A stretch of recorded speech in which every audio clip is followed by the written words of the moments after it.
Sarasota detectives have identified skeletal remains from 16 years ago, and today detectives say the woman's husband is a person of interest. 10 Tampa Bay's Aduria Chumba is tracking the latest in the investigation.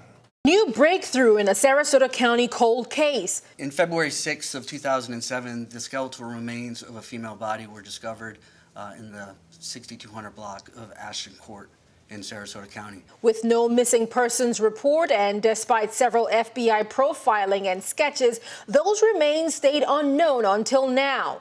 Working with new DNA technology and genealogy mapping, detectives found a match. Those remains were identified as Gina Burris.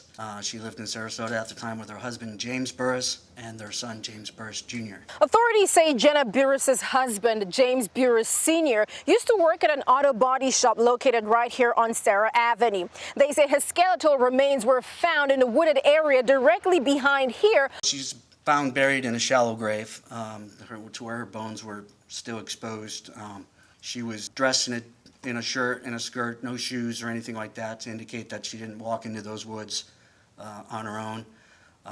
And you got to imagine the body was there, we predict, for probably a year to a year and a half. 39-year-old Gina Lynn Burris lived on Pauline Avenue, and her son attended Gulfgate Elementary between 2005 and 2006. Detectives say after her parents died in the 90s, she was distant from her family. They hadn't had any relationship with her for several years, and they were the relatives in Maryland were actually very surprised at how close the son lives to them now without them ever knowing over the years.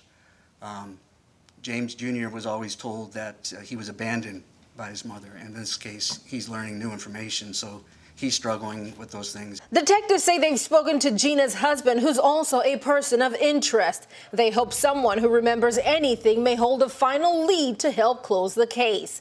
In Sarasota, Aduria Chumba, 10 Tampa Bay. And if you recall anything about Gina Burris or her husband James or his time at the auto body shop, you're urged to call the Sarasota County Sheriff's Office.